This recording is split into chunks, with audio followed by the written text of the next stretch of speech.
I'm Jessica Crabb. I have the pleasure of leading digital marketing for South by Southwest EDU. We are really happy to see so many of you join us here today for South by Southwest EDU online. I hope that you had a chance to watch the virtual screening of No Small Matter, a film that explores the most overlooked, underestimated, and powerful force for change in America today, early childhood education. Today's conversation will be a compelling follow-up featuring the early childhood advocates and the minds behind the film. Our speakers today will discuss the overwhelming evidence and importance of the first 5 years of development. Now, without further ado, I'd like to turn it over to Greg Jacobs, the writer and co-director of No Small Matter, to introduce the rest of the panel and start the conversation. Thanks, Jesse, and thank you, South by Southwest EDU, for giving us the opportunity to virtually screen No Small Matter and talk about it with all of you now. As Jesse said, I'm Greg Jacobs. I'm the writer and co-director with Danny Alpert and John Siskel of No Small Matter. And I am here in Chicago, as is Rachel Giannini, who many of you will now recognize as the wondrous Miss Giannini, the lead teacher of the Yellow Room. Hey, Rachel. Hi. And we're also incredibly lucky to have Myra Jones-Taylor, who's in DC, and who you might also recognize from the film. Myra is the Chief Policy Officer of 0 to 3, one of the leading advocacy organizations in the world of early childhood education. Hi, Myra, great to see you. Hey there. So before we dive in, I know a lot of you have seen the film, but for those of you who haven't yet, we thought we'd give you a quick cheat sheet to maybe help prime some questions. So let's just go right to it. Here is the trailer for No Small Matter. Trailer is in. We want a cookie. Wait, no. Cookie. We're in the middle of doing a documentary film. A documentary? Yes. Documentary. Babies in the beginnings of humanity grew up in these very rich extended families. And of course, the world that we live in now is a very, very different world from that. Minimum wage just isn't paying bills. We couldn't afford to put him in preschool. Donnie's with him all day and I'm with him all night. This notion of the American dream is fundamentally not happening. Putting her life in someone else's hands means so much. 1 year old, he can't say anything, he doesn't sit up. When those markers are set in childhood, they impact the way our bodies work for the rest of our lives. Ignoring this, that's a disaster for us as a society. This is not the way it's supposed to be. We have a deeper understanding now of how important these early years are and why. We're unlocking the secrets of the brain. First time in history. We never had a way to look into a baby's brain before. What's going on up there is rocket science. Yes! I want to be their Miss Honey. I want to be the one that's like, you can do anything. I got my baby egg! This is amazing! Every child should have access to high quality early education. If we get this right, our country will look dramatically different.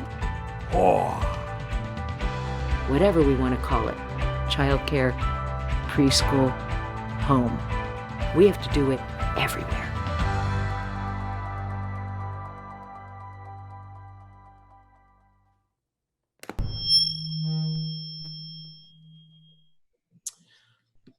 All right.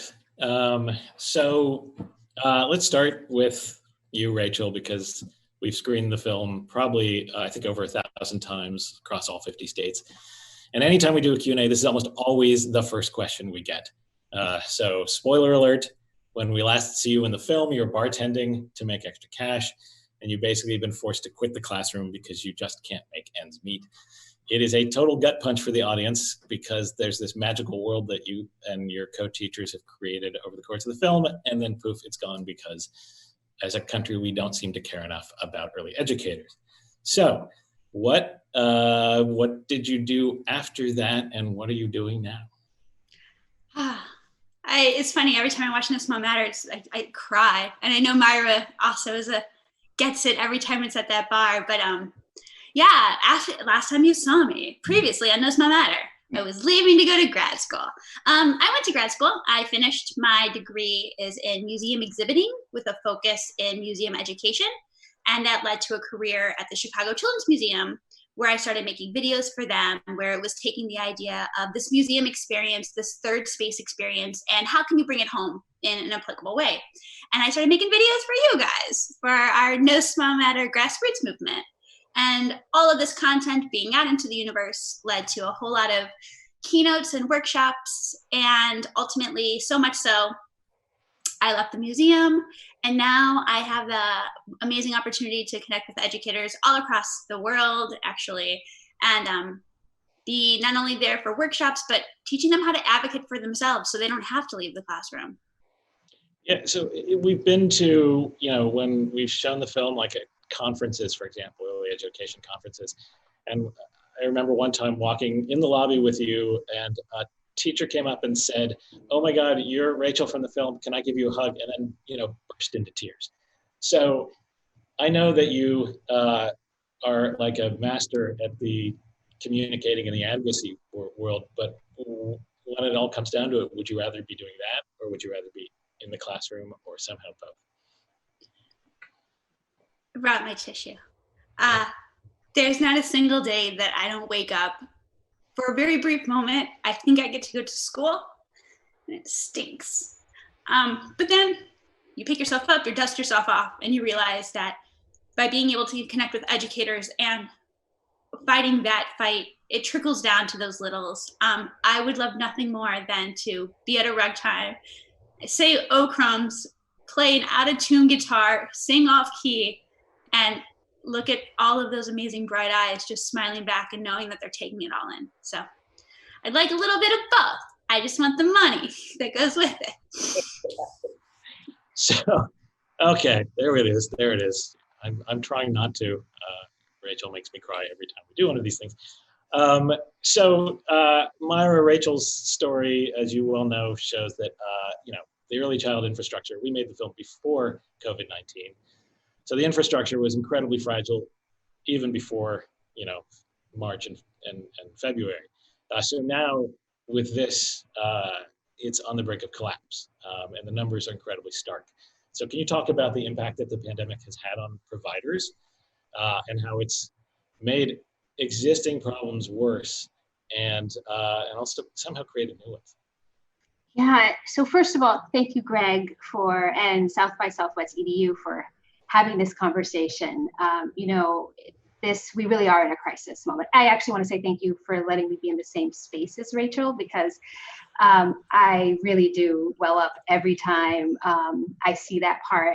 And just thinking about the amazing experience that children in her classroom were able to have, and how that's lost, and how so many early educators face that conundrum and decide to do what Rachel did. And I have many other personal stories, and I won't go there, maybe later. But what the power of No Small Matter is that it shows us that there are already these massive fissures. There were already these massive cracks in the childcare system. And I use the term system very lightly. It's really not a system when it comes to supporting educators, children, or families. But with COVID, we have this incredible revelation of just how pervasive and deep those cracks are.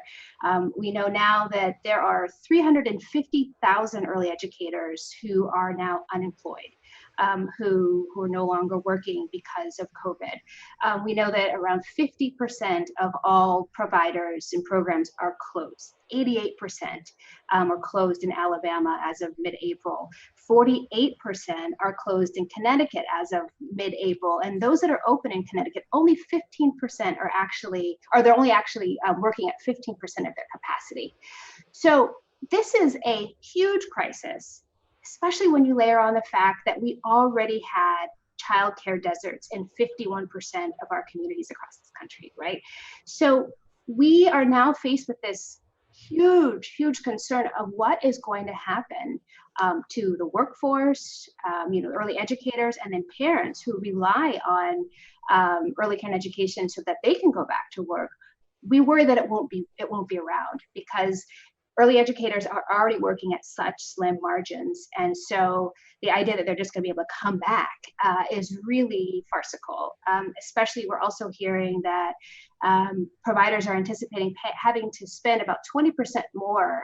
The cost will go up about 20% more because they'll have to pay for cleaning supplies, reduced children to deal with the health and safety concerns that they rightfully should be thinking about. So this is a huge, huge issue that we have to address now.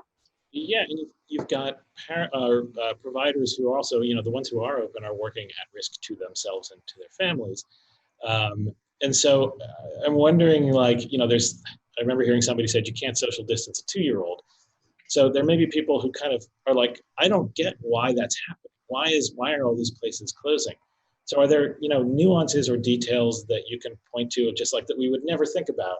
They're like, oh my God, this is why at this moment it's almost impossible to be running childcare. Sure. So you have some states that are closing childcare. We know that Rhode Island closed childcare.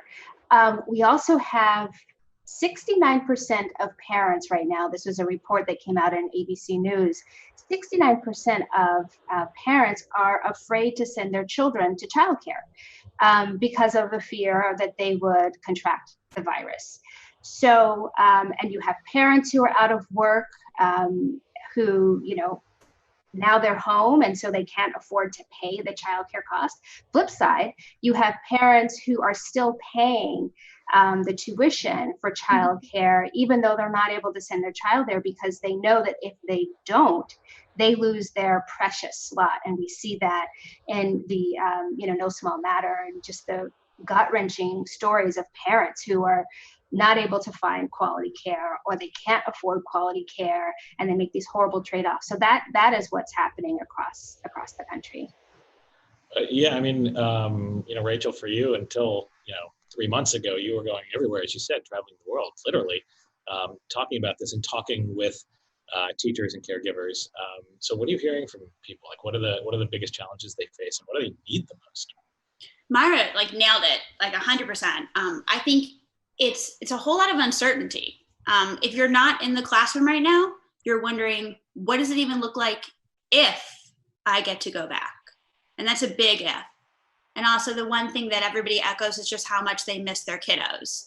But if you happen to be in a center right now, and as we start opening up more and more, it's how is this even sustainable to take on more children when our staff is so low and our resources are so low? And then when you think about the challenges, obviously, if you are at home right now and you're doing distance learning, well, that's difficult for everybody, for teachers, for kiddos, and their parents. And if you're in the classroom, 6 feet and no touching, good luck with that. They're kiddos. The one thing that I've actually been hearing a lot about is just this need for resources, because you have teachers who've been teaching for perhaps a very long time, who have a very set curriculum that they're used to. And in that space, they base that curriculum off these materials that classroom has. Okay, well, you are now somehow trying to take this information and put it into a world that you don't know those resources that are at that child's house. And you're trying to follow this schedule and stick to this curriculum, but you don't know how to translate this information into a brand new world that we've never been in before. And a lot of teachers are just having that head scratching moment. And I think we're all thinking of this right now in the kind of emergency sense of that this is, we just need slots available so that we can reopen the economy, so that parents can go back to work and all of that.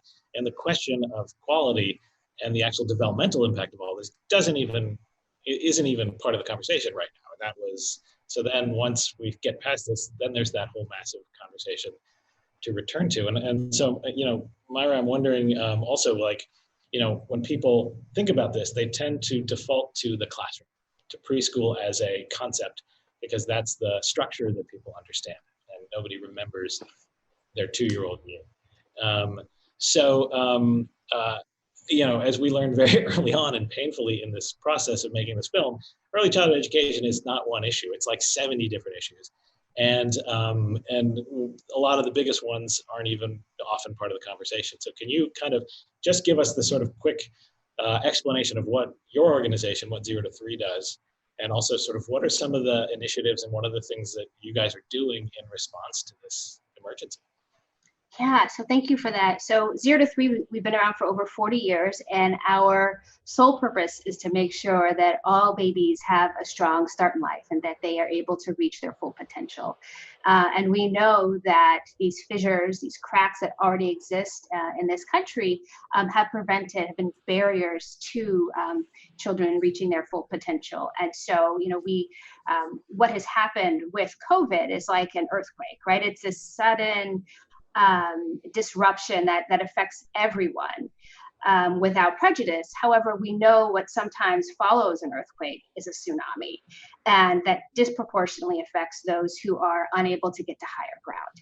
And in this case, those families who are unable to get to higher ground are the families who've already, they suffer from housing instability, food insecurity, unstable work, lack of childcare. And so you add this crisis on top of it, and it is, it's like unlike anything we've ever seen. And so what we're doing, I have an amazing team of state and federal policy experts and an advocacy team that is listening to what's happening on the ground. We're collecting stories from parents and providers, and they are desperate. There are so many challenges: not able to feed your child, worrying about whether or not you're going to be evicted once this protection happens, right? Having to think about whether or not you go back to work because your state is opening up, but childcare isn't open. And so what do you do? And you can't get unemployment if you refuse to go back to work, and that refusal is about childcare. So these are the stories we are collecting from our families, Strolling Thunder Families. It's an initiative of Think Babies, which Small Matter is a proud partner, I hope. I know you are. And so we're collecting those stories, and then we're sharing them with members of Congress and letting them know they have to prioritize what families with young children are experiencing. And so we've sent many letters, had many conversations. And one thing that has been very disappointing is that we have not seen the kind of relief that we need for childcare. We talk about bailing out the airline industry, we talk about bailing out a lot of other industries, but childcare, if we do not have childcare, this recovery, there will be no economic recovery. And so we are making sure that Congress hears that, and we get the adequate resources that we need to stabilize families right now and providers in the pandemic, and make sure that they are able to stay open after this all passes. That's actually the first question that we got, I think, pertains to that, because that sort of the mystery of why this is not something that is already a no-brainer.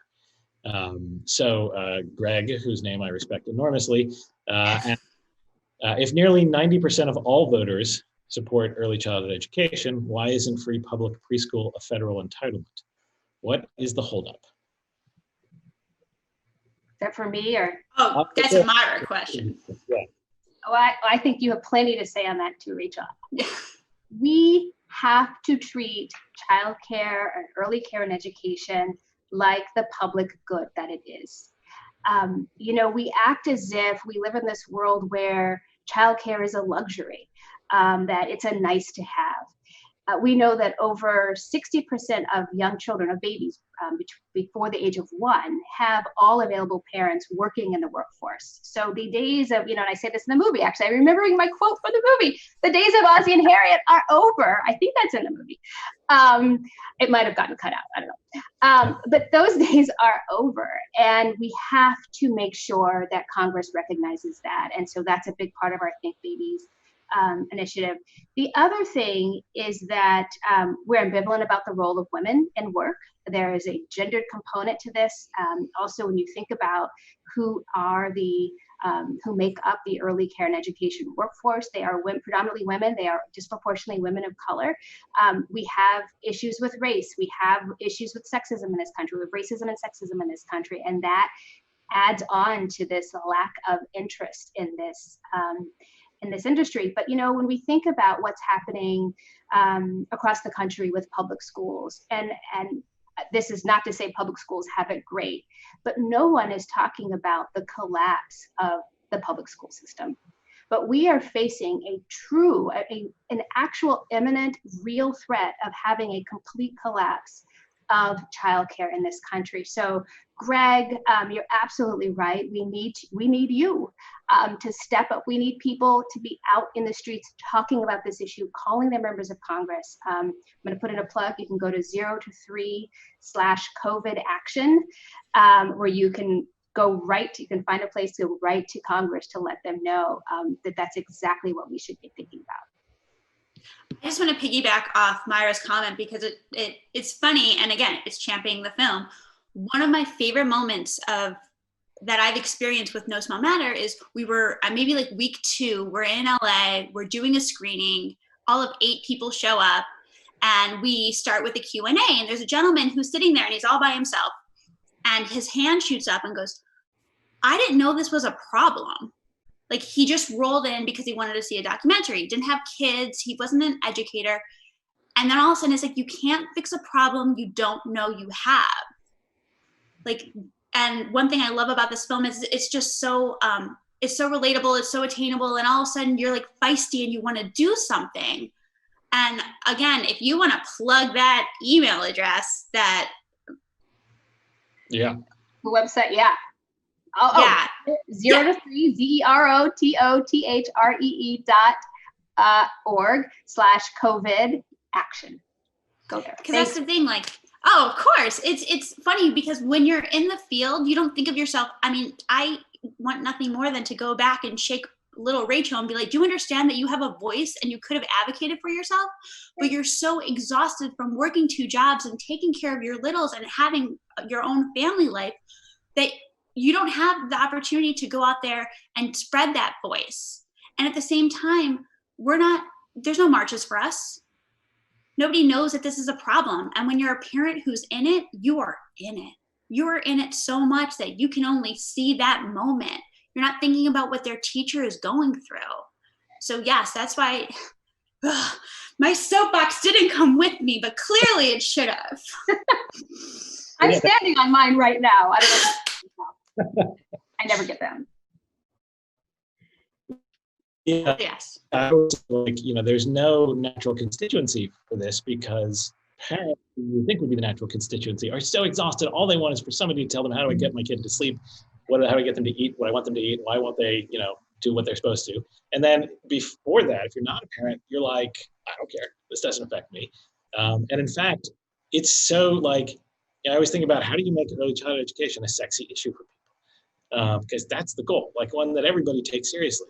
And the problem is that, like, for people who aren't parents yet, like, having a kid is the opposite of that. Because when your friends have kids, they stop being fun. So why would I want to help with that? And then as soon as you get past the early stage as a parent, all you care about as a parent is like what the, like, plus or minus 9 months, what stage your kid is in. So there's just no, like, you'd think there would be like, oh my God, all parents should get behind this, but they've got other stuff to do. And people who aren't parents at that age don't conceive of what the issue actually is and how, as somebody said, you can early educate every issue. Like, there is some tie to early education to every possible issue. So that's my soapbox for people is like, I want to find a way to make this issue something that people take to the streets in. And Deborah Phillips, who's in the film, said at one point, like, oh, we don't do that in early education because people get into early education generally because they're nice. So we need more angry early educators. I don't know. How do we get that? Like, how do we convince younger people, especially, that this is an issue that affects inequality, racial justice, gender, like all of the issues that people might really be burning and care about? Yeah, I mean, I think that's exactly it. That is the piece, is that, this is going to sound so cliche, but Whitney Houston nailed it. I mean, the children are our future, right? Like, we cannot act as if we all don't have a stake in this. And, one thing that's been really interesting is thinking about the grandparents who have stepped up and the grandparents who are taking care of their grandchildren. They see and I think, we don't see this in the movie, but, we see them taking care of kids, they love their children, but they're really doing this because their own children have no options. And so they can actually get pretty fired up. So we need more angry grandparents. But, you know, we have to see this as a national priority, and that children are entering preschool without having the kind of support that they needed. They're showing up dysregulated and having, you know, attachment disorders because we haven't had the opportunity to really care for children in terms of addressing their social emotional health, having parents have time for paid family leave, which is, parents see that as a continuum, right? Like that is something, I think that's an interesting hook to think about that, how those two tie in together.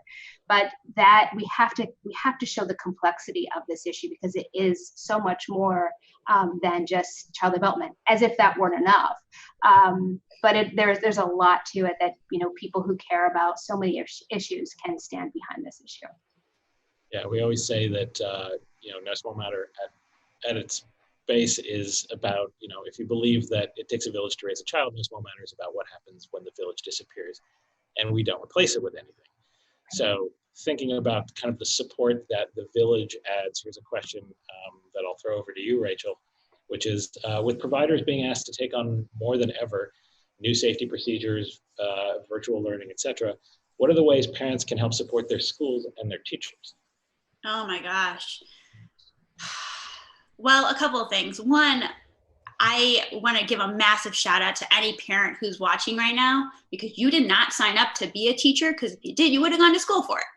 So now you have to be a teacher, you have to be a parent, you have to be 9 other things. And this job is hard, isn't it?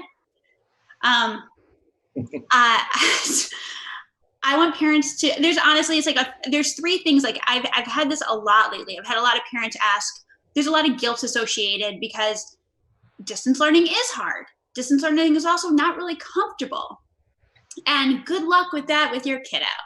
And they're like, what am I doing? I feel like I'm doing a disservice to my child. 3 things, and I can not say this enough. 1, read to your child. Read to your child every single night. Chances are you're not going anywhere the next day. So if they say 1 more story, make it 2 more. Read to them. Talk to them. Ask them open-ended questions. Ask them any kind of question that makes them think critically about their answer. And you have to let them play. Like no screen, I mean hands-on, fort building, block stacking kind of play. Because as we all know, and maybe you didn't before No Small Matter, but you'll get it after. You learn best through play. So 1, like that's my advice to parents. And how you can support your educator is letting you know that they feel valued. I know this sounds silly because being paid with cookies and hugs was not enough to keep me, but every single day having a parent tell me that I mattered and that I was making a difference, it was an extra day I stayed in the classroom. So having that support, and also going and talking to your legislators, because you know what, just because you're not the one in the classroom at the moment, and come fall, ideally your child will be in that classroom, it's also your responsibility to fight for that teacher. Because you know what, no teacher should ever have to say goodbye before they want to in a classroom. No child should ever have to lose a teacher because they're exhausted from working 2 jobs. So fight for that teacher so that they're in the classroom when we're back in session. Amen. Amen. I really hope that that will be something that will come out of this, is that parents, to your point, Rachel, parents are seeing this work from a different perspective and seeing how hard it is, to your point, and want to do something about it. So absolutely read to your babies, all of those things. Rachel nailed it. I missed that. My kids are 16 and 14 and they don't want me to read to them anymore. Although they do get me children's books every year for Christmas. I get one from each of them, which is the sweetest thing. But you know, you can get involved. You can take action. You can think about what a critical person the early educator is or are in your life, and take a stand. And you can do that. Again, you can also go to thinkbabies.org. I'm going to put in another plug to sign up and join our movement. It's really important that we hear from parents. So there's actually a comment here / question that echoes what you guys just said. Thanks, Rachel. or thanks, Rachel. How do you engage children, but mostly their parents, to prioritize reading to their child every single damn night, always? So yes, that was thank you for that question too. But it also sort of brings up a second issue, which is from the parents' perspective. You have right now something like 45% of all children are growing up in either in deep poverty or near poverty, and you have parents who are often the only adult in the house, who are working one or more jobs. And the sense of exhaustion and stress is just pervasive because we don't have a system that supports them. So kind of from the flip side, we want parents to, and need parents to do the things that we're talking about, but how do we also de-stress day-to-day life for this massive population of Americans, who are faced with this, so that they can actually have the space to do that kind of thing? Is that for me? That's more for you, Myra. So yes, thank you. We know that exactly 45% are poor or near poor. We know that food insecurity has doubled in the last 2 months as a result of COVID. There are incredible challenges that parents are facing, and yet they still want to spend time with their babies. They still want to make sure that they're giving them all the love and attention. And so I really think that it's incumbent upon us to make sure that Congress knows that they have to be thinking about the needs of families right now. And so making sure that SNAP is sufficiently funded. So that's the food program, food and nutrition program, federal program, that is sufficiently funded. So that parents don't have to worry about feeding their children. We worry about evictions, as I mentioned earlier, and as parents are thinking about where they're going to be able to pay their rent, or how they're going to be able to pay their rent. And so there's been some action right now. The House put forward $100 billion for housing support. Those are things that we are at 0 to 3 and our colleagues are advocating for, to make sure that families have the whole host of supports that they need, to make sure that they can, that they can make it through this storm, weather through this storm, and then be able to go back to work with their families healthy and intact afterward. I'm just wondering, kind of the one of the roles of early childhood educators that's underestimated a lot is, they are coaches and developers and teachers and healthcare providers for little ones, but they're also the same in a lot of ways for new parents who need that help, who need that advice, who are like left alone with this, constantly changing creature that and there's no guidebook, and they're often in, many neighborhoods and communities, no resources, and even a lack of kind of intergenerational knowledge transfer for this. For all the reasons, that we were just talking about. So, Rachel, can you talk about what you do as an early educator with parents to sort of be the subtle or not so subtle guide to create that virtuous cycle where parents start to go, I can do this? Yeah, there's a lot of things. It's interesting. There's a lot of, I don't want to say they're static, because there's not. A lot of people perceive that there to be static between educators and parents. You blame them for not getting homework done. They blame you for assigning it. That's not always the case. In really wonderful classrooms, you have teachers who see that parent as a teammate. And if anything, you're your biggest champion. You're trusting us with your child. So being there, everybody wants to get a pat on the back. Everybody wants to be told that they're doing an amazing job. And it's really easy when you haven't had the training and all of the fun years and years in debt of school, that you don't know if you're doing it right, especially your first time around. So with that being said, one thing that I would just always tell their parents is, go with your gut instinct. Go with what worked when you were little. What are those, if you close your eyes and you think about those memories that have stuck with you, because clearly as an adult, if memories from your childhood that are really wonderful, that bring you a sense of smile, they come, well, then clearly those are impactful. They found their way to last 20, 30, or 40 years. what does that look like for your child? And really just honing in on their child's interest in who they are and what they want, and know that, you know what, nobody gets it right. I cannot tell you the countless number of probably, well, one, rug times that have totally burned, but two, like, I've seen some yellow room footage. Not all of it makes the cut. So, like, just one, embracing this moment that you have right now and knowing that, like, you're not going to always do it right, but if you do it from the heart and you really think about what drives your child, what makes them happy, what makes you happy as a unit. I grew up hyper impoverished on the south side of Chicago with no, like, sincerely, like, no television or anything. And my fondest memories are playing pretend and talking with my parents because that's all we had. And I turned out okay. You know, so yeah, I know. I mean, I know, Myra, you have thoughts about that as well, because I remember talking with you about sometimes, like, especially for families that are doing the absolute best they can in the face of poverty, that often the things that they do that are actually astonishing efforts to get to baseline are misinterpreted as unsatisfactory or insufficient. And I think that's a crucial thing that, you know, in the blame game that often accompanies this issue, that it's, you know, we start with the punitive thought that it's the parents' fault.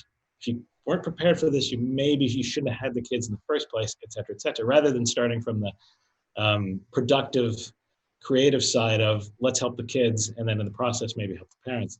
So can you talk about that, just like the signals or the actions that families in poverty might be sending that are actually cries for help or are indications of strength that are interpreted in different ways? Yeah, I forget how long I've known you since this movie and the stories we've shared. You know, this really resonates, Rachel, what you were saying. I had this, you know, my mother was a single mom until my mom got remarried when I was around 7. And she is an incredible woman and was able to get a scholarship for me to attend this incredible preschool program. It's still there. It's still, what I hear, incredible and very expensive. And I still remember what it felt like, those memories, Rachel, you talked about. I still remember what it felt like when I walked out of the atrium onto the sun. It was so powerful. It was such a beautiful place. And it had a tiered garden. And so we would go out and I would go collect, I would go pick lima beans. I remember this so well, lima beans, and I would get like the produce. It was in California where I grew up. And I thought it was special. I would do it after nap time, like once a week. I didn't realize that was because my family, this was supplementing my family's groceries. We were able to get fresh produce because I was able to go with this nun and pick fruit and vegetables. And one day, but it was hard for us to get there. My mother had to take 3 buses. I think it was 2 buses to get me there, and then she had to take another bus to get to work, or maybe it was 1 and then 2. And we could make it work in the morning. She would, my sister is older, would walk herself to school. My brother, we would drop him off at the family childcare provider, the family friend and neighbor provider in our neighborhood. And then we would take all these buses.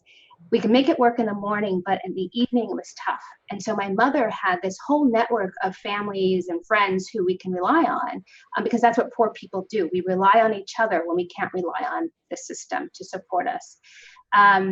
And that was an incredible sacrifice my mom was making. But the nuns at this preschool didn't recognize it as that. And what they saw was this mom who had all these different people picking her up. And so she must not care. And one day after, when my mom picked me up, we were informed, the Mother Superior informed my mother that I would no longer be able to go to this preschool because our family values did not match the values of that school. And to this day, I've been to some pretty amazing universities. To this day, my mother still blames herself for not being able to keep me at that amazing preschool program. And we do this to families all the time. I'm one of many Black children who was expelled from preschool, right? And it was because I was poor. And we do this all the time instead of think about what is that mother doing? What was my mom doing to make it possible? Look at how much she loved me to make that a reality for me. And we do this over and over and over again. And we have to pay attention to this because it's just going to get worse. I mean, we know this, and I can talk about this another time. The State of Babies yearbook that we're putting out, we're talking about these fissures that are already there, the poverty we talked about. And that tells the story like no small matter. That tells the story before COVID, and it tells us we had a problem. And now what we're seeing is it's almost an existential crisis that we're in right now as a nation, if we don't get this right for our children and families. Well, and one of the things that like we are not necessarily great at as a country is thinking far in advance or investing. So I think one of the strange things about this moment is that it's focused all the attention right now on the urgent, like, oh my God, early childhood education and childcare is so important to the right now. And in a way, it's a sort of complete 180 from the way it's often viewed, which is, oh, that's 20 or 30 years from now, the impact of this. Who cares? We don't need to think about it. It's not my problem, Mr. or Mrs. Politician. So I kind of actually, there's a question here that deals with what used to be the focus in a way, which was the future part of it, which is it was interesting to hear the leadership in the military in the film speak to the importance of early childhood education. How does early childhood education impact the workforce of the future? So I don't know, and Myra, if you want to just kind of talk a little bit about like, let's remember also that we're not just talking about the next 6 months, we're talking about the next 5 years, we're talking about the next 20 years, we're talking about the next 50 years. Right, we know that, a baby's brain is developing faster than at any later point in life in those first 3 years of life. And all the magic that Rachel and her colleagues do in the classroom, or family childcare providers do in their homes, or parents do in their homes, that is forming all the foundational pieces that we need for later success in life. And so if we act as if we can shortchange children today and shortchange all of that brain development, we are shortchanging our future. There is no doubt about it. And the military gets it right, which is why they invest so heavily in childcare. They know it's important for their workforce, and they know it's important for the future of their workforce, right? And so it cannot be understated how important it is, or overstated. It's really important to state the importance of getting this right in the first 3 and 5 years of a child's life. The science is very clear why this is important. I always compare it to a building when I'm talking with somebody who doesn't have children and is just brand new to this world. It's basically like, let's say you have a building and it's going to live to be 100 years old. It will stay in this spot for 100 years. Well, it doesn't matter that on the top floor you have Tiffany windows, and it doesn't matter that roof is fancy artisanal tile. If that foundation that it was poured on is garbage, that building will not see 100 years. It will crumble. Like, you have to invest at the very beginning if you want anything to be structurally sound. And yes, that goes for buildings, but obviously it goes for our littles. And again, I don't have kids, but I want someone who's sincerely empathetic, taking care of me when I get older. So maybe being an educator was totally selfish. Well, that's actually, that links to another great question from somebody here, because there's also sometimes this pressure on early educators and on the system to think about all right, this is all about the brain, and this is all about cramming people's heads, little kids' heads full of information and book stuff, so that they can be prepared to get this job somewhere down the line. When in fact, it's really the much broader context of relationships and emotional connection that is the super important thing. So the question is, what are your thoughts on the importance of socialization in early childhood, given this physically distanced moment? Any suggestions for parents or caretakers? So, that's a tough one. Yeah. It gets back. Funny. Go on, Greg. It's the you can't socially distance a 2-year-old thing. So how do you give them the capacity to build the relationships with their peers and with the adults when you can't? I know that's huge. And when you think about like preschool and you think about like Zoom, I've been Greg posed these questions earlier, and I was thinking a little bit. That was weird. Sorry. It was basically, how do we have all of these amazing moments in this new normal? So when you think about Zoom and you had that kiddo on and they have all these other kids, it's basically like a big rug time. And it's great because they can see their classmates and you're all talking about your cats at once or whatever. But that's not what makes early childhood education and preschool and everything so incredible. It's those one-on-one. It is the fact that you can sit next to a child and you can ask one question at just the right moment and you see that light bulb go off. Or you can spend an entire day just exploring.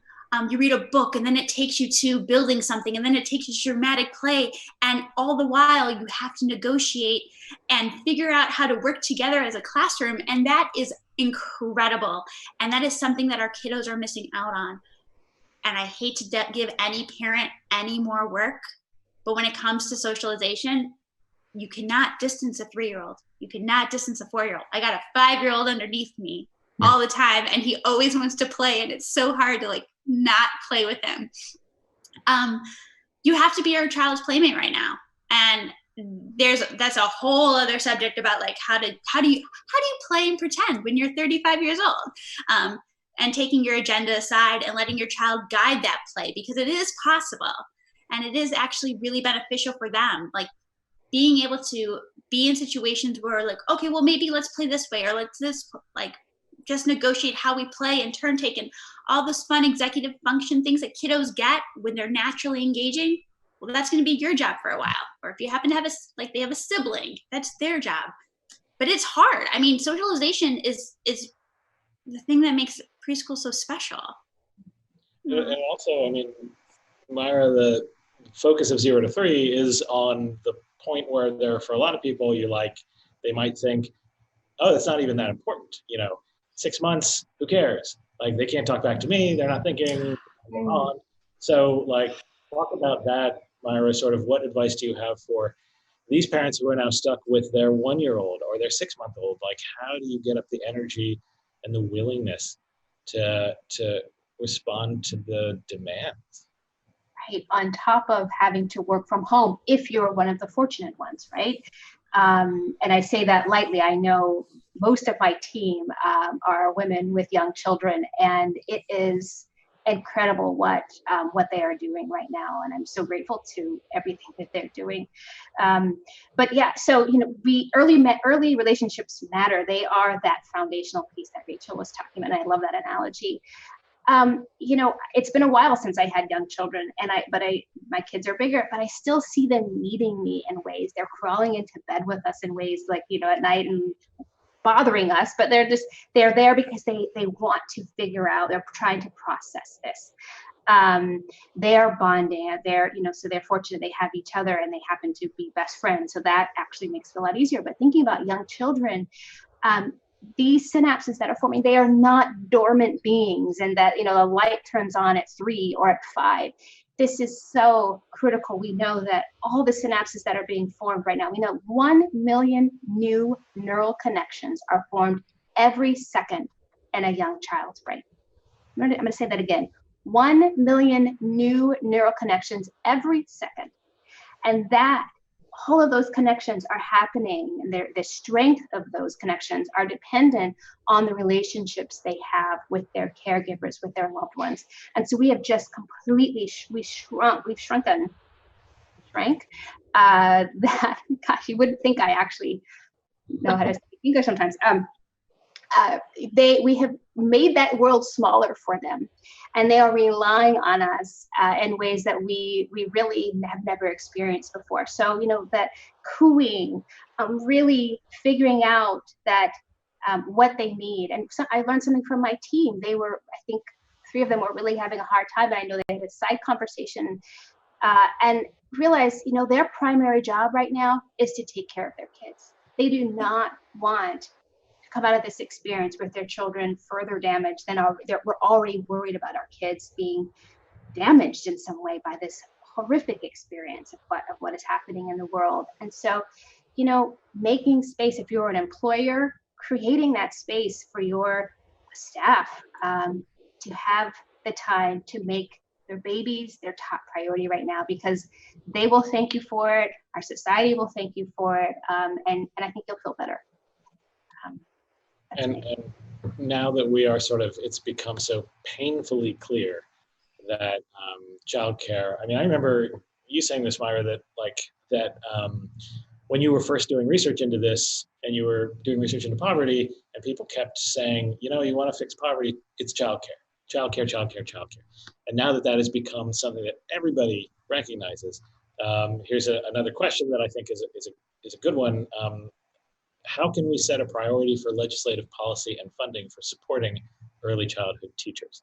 So what is happening in state houses on Capitol Hill right now to maybe kind of build a system, or actually build a system in the first place, but create something that isn't just a stopgap or an emergency, but may bring us out of this in a better position than we were before?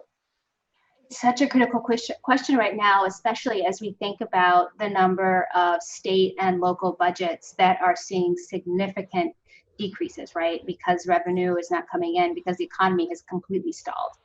And so legislatures, state legislators, Congress are going to be making some pretty tough calls right now. It is our absolute imperative that they hear from us, they hear from families, they hear from educators that they cannot shortchange this foundational piece of our society. We will not have an economic recovery without childcare, and you can't have childcare without early educators. And that happens in family childcare homes, that happens in centers, that happens in Head Start programs. We need to stop thinking about these different systems and create a single way for us to have high quality care for young children. 97,000 family childcare providers. We lost 97,000 family childcare providers between 2005 and 2017. That was 48% of our family childcare providers. They are disproportionately in rural communities where the economics don't make sense around having a center. They are disproportionately in low income and communities of color. And we've already lost 48% 3 years ago. They are at risk of being decimated. And so we cannot let that happen. We have to stand up, and we need to join forces with other organizations. We have to create these coalitions that go beyond our own early care and education world, and think about teaming up with employers and other folks who have a stake in this. I could go on, but I'll stop. Yeah, no, amen, absolutely. And we don't want to get into the weeds of legislation at this point. Yeah, sorry. But there is, that's one of the interesting things, is that there is, there are ideas and there is funding people are talking about, and what's incredible about it is that it is, in some ways genuinely bipartisan. And that's one of the things that that we've been scrupulous about as much as possible with the film, because this is an issue that both sides of the aisle can agree on, and maybe the only one. So I want to talk a little bit about that as we're sort of getting toward the end here. Just a little bit about the film itself, and there are a bunch of questions about kind of how to use the film, so I definitely want to get to that in a second. But first, just as you guys have been, Rachel, out with the film, I don't know, thousands and thousands of times, and Myra, I know you've had some experiences with screenings and stuff like that. What do you see? We don't want to preach.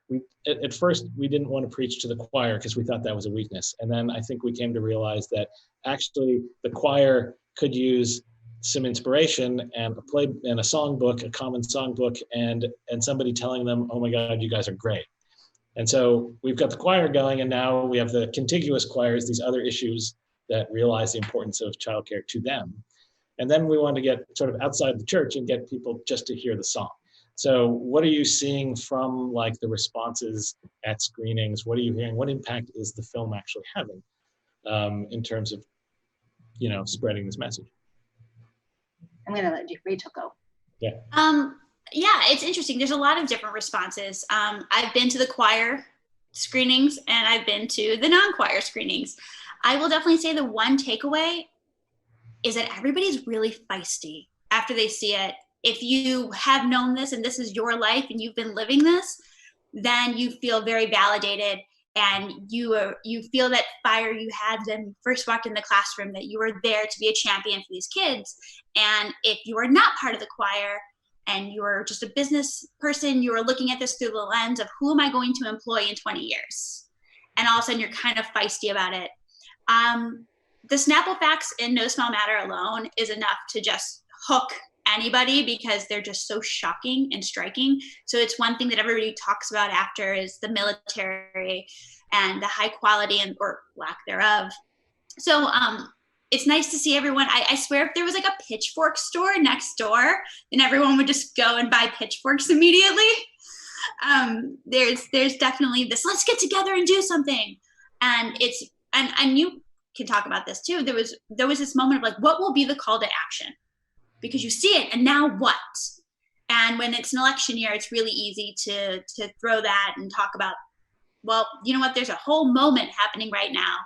And Myra has done such an eloquent job talking about what needs to get done. Otherwise, it's literally devastating. So I'm excited for I have a screening later tonight. So I'm going to be like, listen, I talked to Myra. This is what we have to do. But on the other end, just like this other small part of the screening stuff is it's incredible to see educators when you're in it for so long. And it's your story, which is very strange. You feel like you're maybe on the fringe and this was just me. The amount of people I've had come up and say, I'm you. That's me. I know that life. And I just immediately give them a hug and say, like, I am so sorry. I am so sorry. Like, please don't stop. Yes. Good job with the movie, Greg. You're doing it, Jimmy. I'm getting there. I'm sorry. It really is an amazing. It is just such a great film. So proud to be part of it, but really just so grateful to you all that it's there and you picked the perfect. I don't know if I've said this. You're like Miss Honey, Rachel. Like that's who you must get that a lot. It's from you. It's the best. Or maybe it's even in the movie. Maybe that's in the movie. I don't remember. But Miss Frizzle, I mean, you really are just this great champion. And there are so many other Miss Rachels, and Mr. Ron's, whatever. My kids were fortunate to have one male teacher when they were in the threes table. But it is, I'm just so grateful to you all for doing this. It's such an important story, and people are riled up, and rightfully so. And so I think, where we are right now as a country, the national release of this, and I know that's coming, it couldn't be at a better time. So thank you for this, Greg and team and Rachel. I'm just embarrassed at this point. But yes, and to sort of go by a couple of the, as we wrap up, just a few of the questions about, how do we use this? Here's a question. Do you have suggestions for using this film to spur local government and industry to support early education with funding? We're hoping to do this in South Carolina. Awesome. How does someone gain permission to show the film or watch part of your social media? Where can we watch the film, et cetera, et cetera? This is awesome. So I'll just do a quick rundown on all of that because they're great questions and we have answers for them. So thing number one is to go to the website, nosmallmatter.com, because it'll guide you if you are interested in screening the film. We have had, as I mentioned early on in the conversation, over 1,000 screenings for community screenings in all 50 states and in other countries. So we have all kinds of resources there to help you kind of tailor a screening to your particular audience. So you can use the whole film, you can use a shorter version of the film, you can break it up into here's the business case for early childhood, here's the brain development argument, et cetera, et cetera. So go to nosmallmatter.com, and also if you just want to reach us directly, you can email hello@nosmallmatter.com, and we have an incredible team of folks led by Laura Falsgraf who have masterminded this amazing campaign that has basically been this snowball down the hill, which is amazing and has had all kinds of great impact. and specifically impacts on local business communities and also local state and local political activity. I mean, it's had sort of concrete impact on some budgetary decisions, and it will continue to do so. So if you want to use this to make the case to a politician or a business leader or an influencer in that way, or just to rally the troops at your center, you know, we'll hook you up. We have it. And also stay tuned over the next couple of weeks, kind of keep an eye out on this because we have a super exciting thing happening that we will be announcing in a couple weeks, probably in late June, around when this will become available to everybody. We can't, you know, kind of fully talk about it yet, but it's, you know, if it all comes together in the next month, it will be pretty magical. So keep your eye out on that. And with that, I just want to say thank you guys for a wonderful conversation. It's awesome to see you. And as I said, it's nice to talk to people who aren't in my house. We are now, and thank you also to South by Southwest EDU and to everybody there for letting us do this in the first place. Thanks.